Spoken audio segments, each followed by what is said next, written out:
Number 15. Matt Wright. Matt Wright is the player your dad wishes he could be.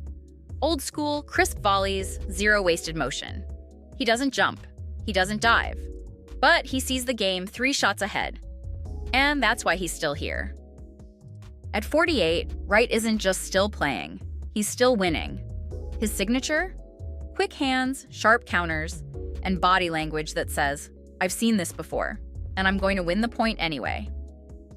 While he's not grinding through every singles bracket these days, his doubles instincts and partner chemistry, especially with former teammate Riley Newman, helped define the early PPA years.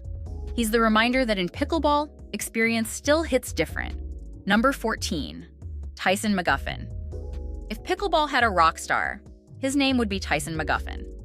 With the handlebar mustache, the tattoos, and the shirtless Instagram workouts, Tyson isn't just a player, he's a brand. But behind the image is a fierce competitor and former college wrestler who treats every match like a title fight.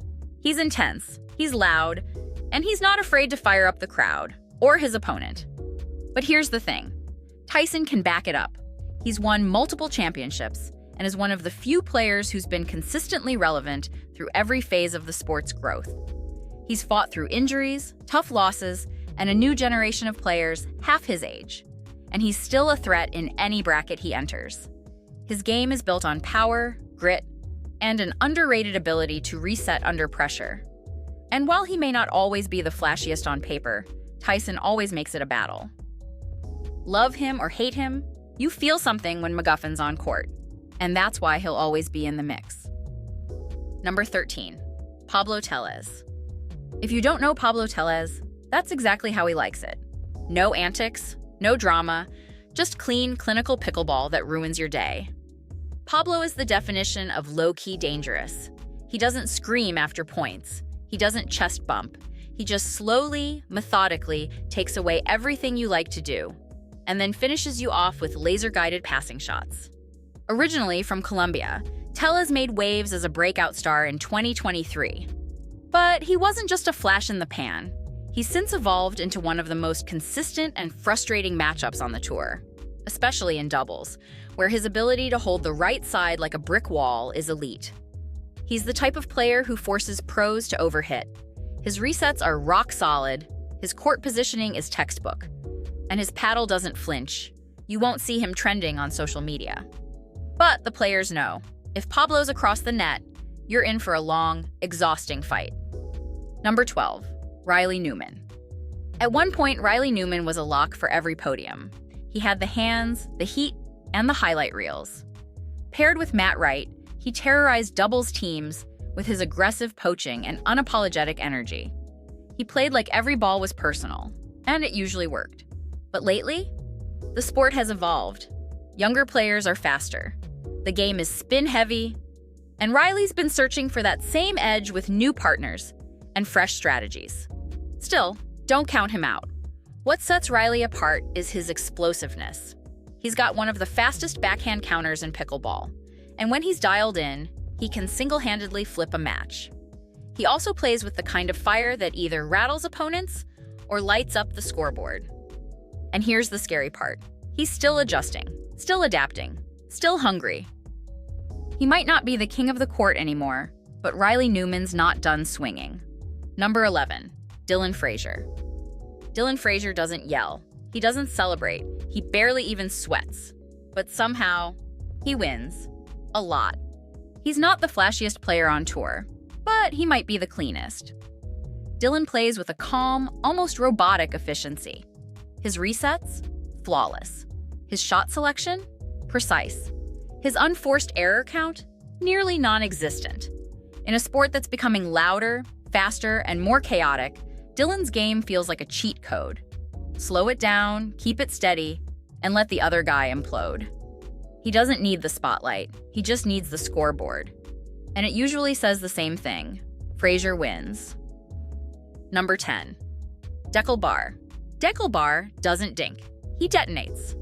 At 6'3" with a wingspan that feels legally unfair, Dekel is one of the most physically imposing players in pickleball.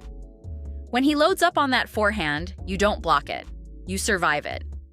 Originally a tennis pro from Israel, Deckel transitioned to pickleball and immediately started breaking the game. His drive serve? A weapon. His overheads? Unsafe at any speed. And his ability to take time away from opponents at the kitchen line? Downright disruptive. But there's more to Deckel than brute force. He spent years refining his touch, his resets, and his court discipline, especially in doubles, where his partnership with players like J.W. Johnson has made for some of the most entertaining and punishing matches on tour. When Deckel's on, he doesn't just win points. He changes how people play against him. He's a reminder that power isn't just about hitting hard. It's about making opponents feel like there's nowhere safe to stand. Number 9. C.J. Klinger. Every few years, a name comes out of nowhere and refuses to go away. Right now, that name is C.J. Klinger. If you blinked, you missed his rise. One minute, he was battling through qualifiers. The next, he was knocking off top seeds and casually stealing podium spots. He's young, he's fearless, and he's playing like someone forgot to tell him he's not supposed to be here yet. CJ's strength? Relentless aggression. He's not easing into the pro game. He's attacking it head-on. His ground strokes come with pace, his court coverage is elite, and his two-handed backhand has already become a weapon most players avoid. But here's the wild part. He's still evolving. CJ doesn't just show flashes of brilliance. He shows the kind of composure that hints at future dominance. If he keeps developing this fast, he won't be number 9 for long. He'll be the guy everyone's chasing. Klinger might be the youngest name in the top 10, but he's already a problem the old guard hasn't figured out yet.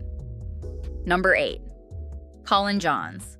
Colin Johns might be the most talked about player, who almost never hits a winner. Why? Because he doesn't need to.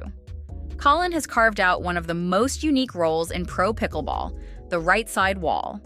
He doesn't crash the net. He doesn't swing for the fences.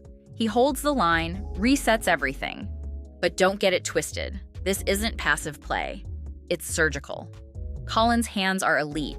His defense is airtight.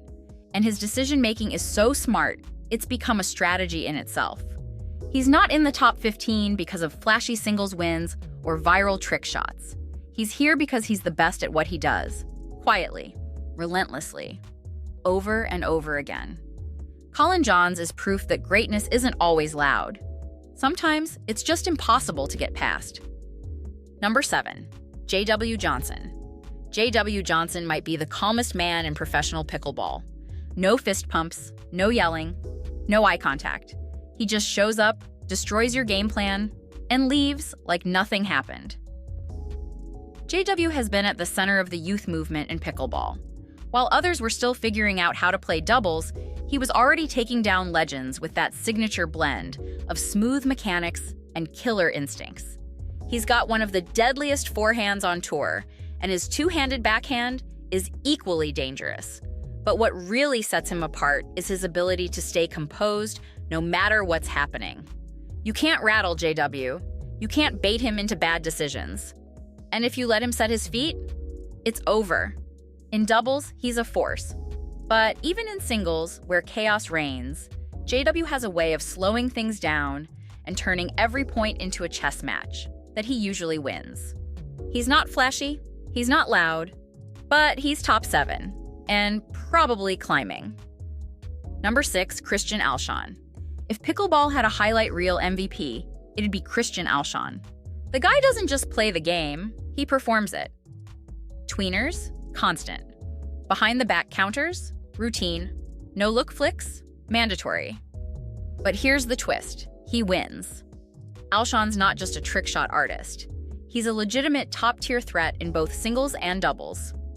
A former college tennis star at the University of Chicago, he brought serious athleticism into pickleball and immediately made a name for himself with electric movement, confident shot making, and zero fear of the moment.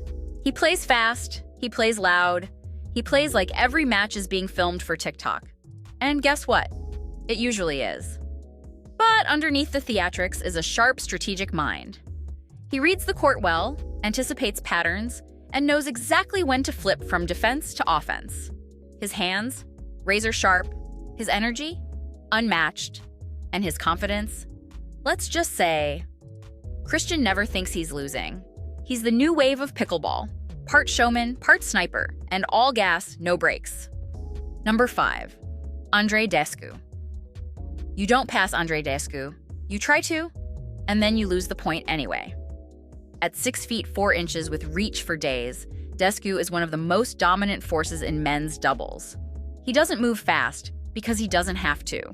His wingspan alone shuts down angles most players rely on. But here's the thing. He's not just big, he's smart. A former NCAA tennis standout at Oklahoma, Andrei brought serious strategic depth into pickleball. His court control, soft hands, and absurdly consistent resets make him a nightmare to speed up on. You pop up a dink?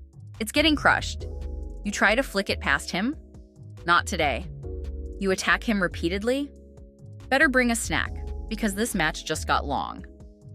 Descu's rise has been steady, not flashy, but at this point, no one questions it. He's a doubles specialist in the purest form, anchoring his side of the court and daring opponents to figure it out. Spoiler, they usually don't. Number 4. Hayden Patriquin. While some kids were only playing video games at 14, Hayden was already playing pro pickleball. Now barely out of high school, Hayden's already earned his seat at the big kids table. And he's doing more than just keeping up. He's winning. Regularly. What makes Hayden special isn't just his age, it's his fearless creativity. He doesn't play like he's trying to survive out there. He plays like he owns the court. Drops, drives, attacks. He blends it all together with an aggressive style that constantly puts pressure on opponents. And when you watch him, you can feel how much he loves it. Hayden brings the kind of fire that gets fans on their feet and opponents off balance. His hands are fast, his resets are nasty, and his attitude is pure spark plug. Even when he's not the most consistent, he's the one dictating the tempo. And in pickleball, that's half the battle. He's not just a rising star, he's the future. And it's already showing up in the win column. Number 3. Gabriel Tardio. Gabriel Tardio doesn't warm up to the pro game. He sprints through it. At just 19 years old, he's already wrecking brackets, flipping rallies, and taking down players twice his age. He's got the speed of a track star, the confidence of a prize fighter, and hands so fast they should probably be clocked by radar. Tardio burst onto the PPA scene like a firecracker, and he hasn't cooled off since. What makes him scary isn't just his speed or power, it's his court maturity. He's not just a talented teen throwing haymakers. He knows how to build points, when to slow it down, and when to turn on the jets. His movement is elite. His court coverage is ridiculous, and his transition game is already better than guys with 5 times the experience. When Gabriel steps on court, you're not playing a kid. You're playing a future number 1. Number 2, Federico Staksrud. Federico Staksrud doesn't blink. Whether he's playing in front of a packed crowd or grinding through a 3-game war, his expression stays locked, calm, focused, unshakable. That's his edge. He doesn't get rattled. He just executes. Originally from Argentina, Staksrud came from the world of elite tennis and brought a polished, no-nonsense game into pickleball. His footwork is sharp. His timing is elite. And in singles, he's become the ultimate test. If you're even slightly off, he's already halfway to the podium. But don't let the composed demeanor fool you. Federico is a stone-cold competitor. He's quick to punish floaty thirds. He's surgical with his passing shots. And his ability to grind down flashy players with relentless precision has made him a nightmare draw for just about everyone. He's been in more finals than most can count. And while he hasn't knocked off Ben Johns at the top, he's come closer than anyone. If Ben's the king, Federico's the rival who keeps sharpening his sword. And at this rate, the crown might not stay on much longer. Number 1, Ben Johns. There's dominance, and then there's Ben Johns. Since turning pro as a teenager, Ben hasn't just been winning, he's been defining the sport. Titles? He's got them. Streaks? He breaks his own. Doubles, singles, mixed. It doesn't matter. If there's a paddle in his hand, you're in trouble. Ben's game is like a masterclass in control. He doesn't overpower, he outthinks. Every shot has a purpose. Every move feels like it was planned 3 shots ago. He resets better than anyone in the world, and his cat and mouse battles at the kitchen line are basically science experiments. And then there's the backhand roll, the most feared shot in pickleball. It's the weapon that starts points, ends points, and makes you question your life choices. Even when you know it's coming, it still wins. That's Ben. Off court, he's calm, focused, methodical. On court, he's a chess grandmaster with lightning-fast hands. Ben Johns isn't just the #1 player in the world. He's the prototype, the standard, the guy that every other pro is measuring themselves against and still coming up short. I'll be posting a lot more here, so I'd be grateful if you subscribe.